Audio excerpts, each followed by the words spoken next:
রাসূলুল্লাহ সাল্লাল্লাহু আলাইহি ওয়াসাল্লাম কদরের রাতগুলোতে কি কি ইবাদত করতেন? আমি খুঁজে 5টা আমলের কথা পেয়েছি বিশেষভাবে। কমন যে আমলগুলো সেগুলো তো ছিলই, বিশেষভাবে 5টা কাজ রাসূল সাল্লাল্লাহু আলাইহি ওয়াসাল্লাম কদরের রাতে করতেন।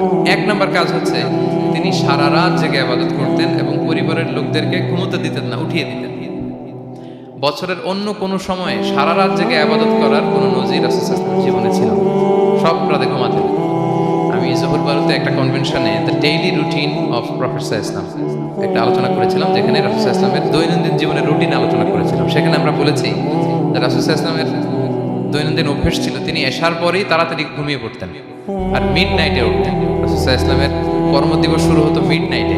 আমাদের তো সকালে আরো অনেক পরে শুরু হয়। রাসূল সাল্লাল্লাহু আলাইহি ওয়াসাল্লামের কর্মদিবস শুরু হতো বেসিক্যালি মিড নাইটে। এশার পরে কথাবার্তা না বলে আগে ঘুমোতে যেতেন, মিড নাইটে উঠতেন, কিন্তু ঘুমাতেন।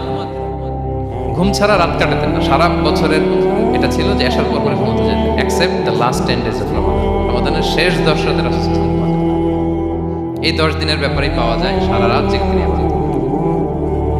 আম্মা জান আয়েশা রাদিয়াল্লাহু তাআলা আনহা বলেন, ইযা দাখালাল আশরু আহিয়াল লাইলা ওয়া আইকাযা আহলা ওয়া জাদ্দা ওয়া শাদ্দাল মিজার।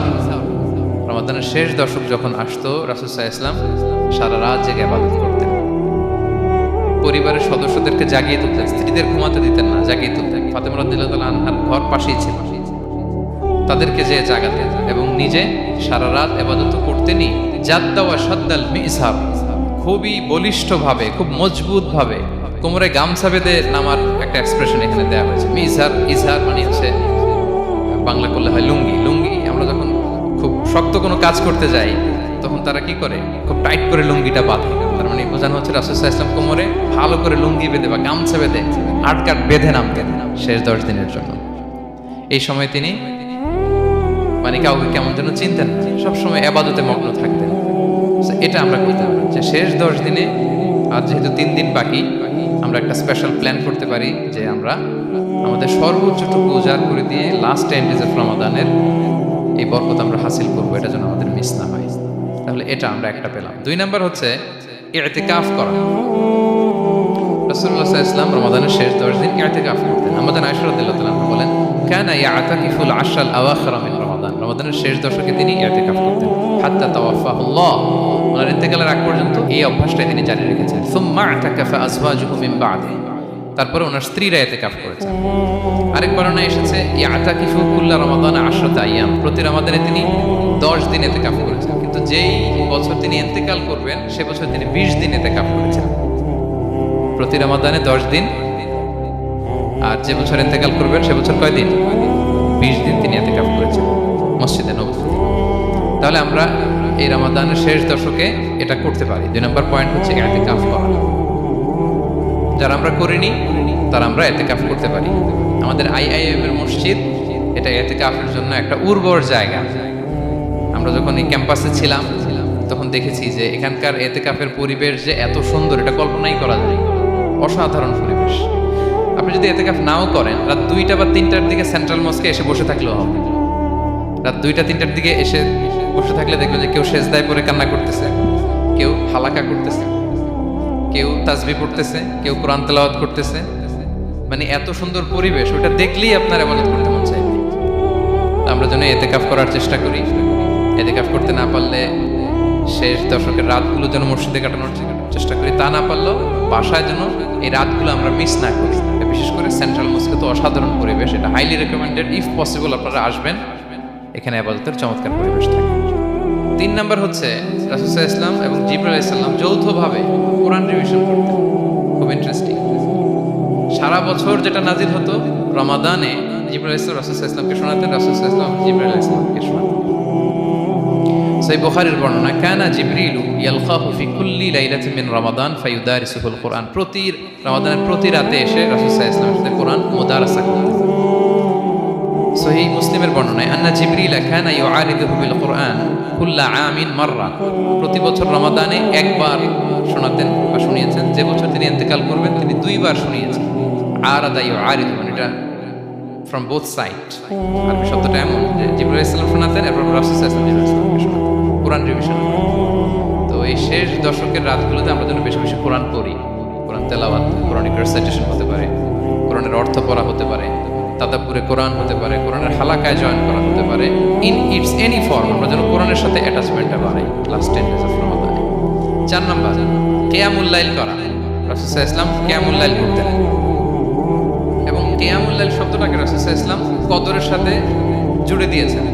সহিহ বুখারীর বর্ণনায় তিনি বলেছেন, মান কামা লাইলাতাল কদরি ঈমানা ওয়া ইহতিসাবা গুফিরা লাহু মা তাকাদ্দামা মিন যামবি। কদরের রাতে যে কিয়ামুল লাইল করে বিশ্বাস নিয়ে এবং নাজাতের প্রত্যাশা নিয়ে, তার পূর্বের সমস্ত গুনাহ আল্লাহ তাআলা ক্ষমা করে দেবেন। তাহলে কিয়ামুল লাইলটা রাসূল সাল্লাল্লাহু আলাইহি ওয়াসাল্লাম বিশেষভাবে কদরের রাতের সাথে সম্পৃক্ত করেছেন। আমরা যেন প্রতি রাতে কিয়ামুল লাইল করি, লম্বা সময় যেন দাঁড়িয়ে থাকি, লম্বা সময় কোরআনিক রেসাইটেশন করি, দাঁড়িয়ে থেকে লম্বা সময় রুকু, লম্বা সময় সিজদা, স্পেশালি সিজদা। আখরাবু মা ইয়াকুনুল আবদু মির রাব্বিহি ওয়া হুয়া সাজিদ ফাআকসিরু ফীহি দুআ। বান্দা যখন সিজদায় থাকে আল্লাহ সবচেয়ে কাছে থাকে, তো আমরা তো আল্লাহর সবচেয়ে কাছে যেতে চাই এই গ্রিন টাইমটাতে। কি বলেন? আমরা যেন লম্বা সময় সিজদাতে থাকি। কিন্তু আমাদের অনেকের যেটা হয়, নামাজে তাড়াহুড়ো, অনেকের সব ব্যস্ততা যখন নামাজে দাঁড়াই এরকম হয়ে যায়। রাসূল সাল্লাল্লাহু আলাইহি ওয়াসাল্লামের সালাত যদি আমরা খেয়াল করি, বিশেষ করে কিয়ামুল লাইলে এত যে সুন্দর ছিল, আম্মাজান আয়েশা রাদিয়াল্লাহু তাআলা আনহাকে জিজ্ঞেস করা হয়েছিল যে, হে আম্মাজান, রাসূল সাল্লাল্লাহু আলাইহি ওয়াসাল্লামের কিয়ামুল লাইল কেমন ছিল, কিভাবে কিয়ামুল লাইল করতেন? আম্মাজান আয়েশা দেখেন ওনার এক্সপ্রেশনটা কত সুন্দর। তিনি বলেছেন, ফালা তাসআল আন হুসনিহিন্না ওয়া তুলিহিন্না। রাসূল সাল্লাল্লাহু আলাইহি ওয়াসাল্লামের কিয়াম যে কত সুন্দর ছিল, কত লম্বা ছিল, আমায় জিজ্ঞেস করুন, আমি বলতে পারবো না। আমরা অনেক সময় যখন খুব বেশি চমৎকার কিছু হয় তো আমরা কি বলি, ভাই এত সুন্দর ছিল, আমি বোঝাতে পারবো না। এরকম বলি না যে এত অসাধারণ, আমি বলে বোঝাতে পারবো না। বাংলাতেও কিন্তু আমরা বলি এত চমৎকার, বলে বোঝাতে পারবো না, শব্দের বুননে, ভাষার বুননে আমি ফুটিয়ে তুলতে পারবো না। আমাদের আয়েশা এটাই বলেছিলেন, ফালা তাসআল আন হুসনিহিন্না ওয়া তুলিহিন্না। রাসূল সাল্লাল্লাহু আলাইহি ওয়াসাল্লামের রাতের নামাজ কিয়ামুল লাইল যে কত সুন্দর ছিল, কত দীর্ঘ ছিল, লম্বা ছিল, আমায় জিজ্ঞেস করো না, আমি বলে বোঝাতে পারবো না। সুবহানাল্লাহ। আমরা যেন লম্বা সময় কিয়ামুল লাইল করি। আমাদের আয়েশা রাদিয়াল্লাহু তাআলা আরো বলেন, কানা ইয়াকুমু মিনাল লাইলি হাত্তা তাতাফাত্তারা কদামা।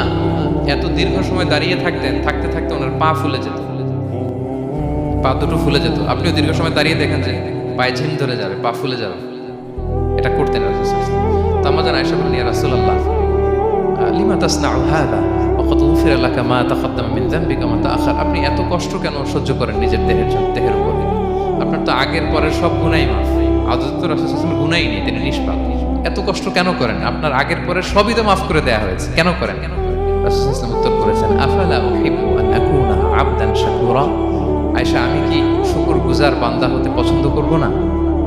আল্লাহ তাআলা আমাকে তার রহম এবং করমে সব মাফ করে দিয়েছেন, কিন্তু আমি কি শুকরগুজার হব না? আমি কি আমার রোলটা প্লে করব না? আমি কি নিজেকে সঁপে দেব না আল্লাহ তাআলার কাছে জায়নামাজে? তো এটা ছিল সংক্ষেপে রাসূল সাল্লাল্লাহু আলাইহি ওয়াসাল্লামের কিয়ামুল লাইলের ধরন। এভাবে তিনি দীর্ঘ সময় কিয়ামুল লাইল করতেন। আমরা যেন এটা করি।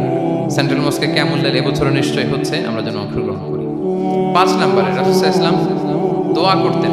এই কদরের রাতগুলোতে খুব বেশি বেশি দোয়া করতেন। দোয়া নিয়ে আমরা একটা জুমার খুতবা দিয়েছিলাম, সেখানে আমরা বলেছিলাম যে দোয়া হতে হবে খুব আন্তরিক দোয়া, রোবোটিক দোয়া যেন না।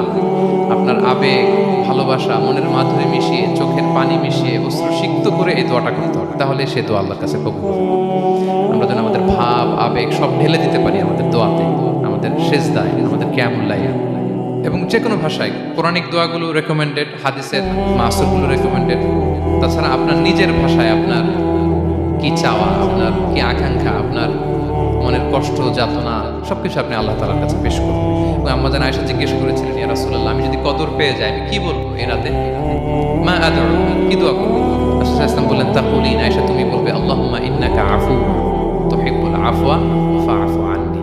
আয়েশা তুমি যদি কদরের রাত পেয়ে যাও এটা বলবে, হে আল্লাহ আপনি ক্ষমাশীল, আল্লাহ আপনি ক্ষমাকে পছন্দ করেন, আল্লাহ তাই আপনি আমায় ক্ষমা করেন। হে আল্লাহ আপনি ক্ষমাশীল, আপনি ক্ষমাকে পছন্দ করেন, আল্লাহ আপনি আমাকে ক্ষমা করেন। এই দোয়াটা আমরা যেন বেশি বেশি করি। আমার সাথে সাথে সবাই একটু পড়ুন মেহরবানি করে, আল্লাহুম্মা ইন্নাকা।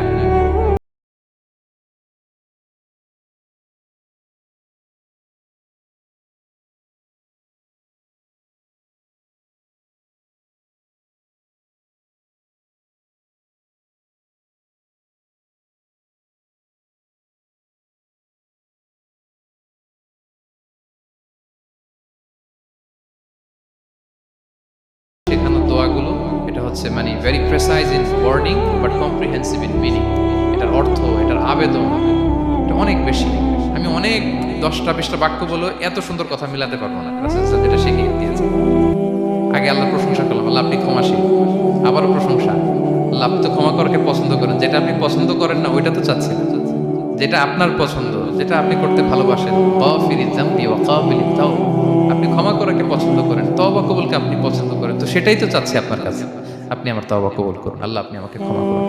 সো এই দোয়াটা প্রত্যেক রাতে যেন আমরা বেশি বেশি করি সম্মানিত শুধু। এবং এই যে রিমাইন্ডারগুলো শুনলাম, এটা রমাদানের পরেও যেন আমরা অব্যাহত রাখি। আমরা নাম দিয়েছি যে গিয়ারা ফর এ গ্রেট রমাদান। আমাদের ইবাদতের যে ধারাবাহিকতা, এই গতিটাকে আরেকটু গিয়ার আপ করা, আরেকটু পুশ করা নিজেকে, আরেকটু এক্সট্রা ড্রাইভ দেওয়া এই শেষ মুহূর্তে।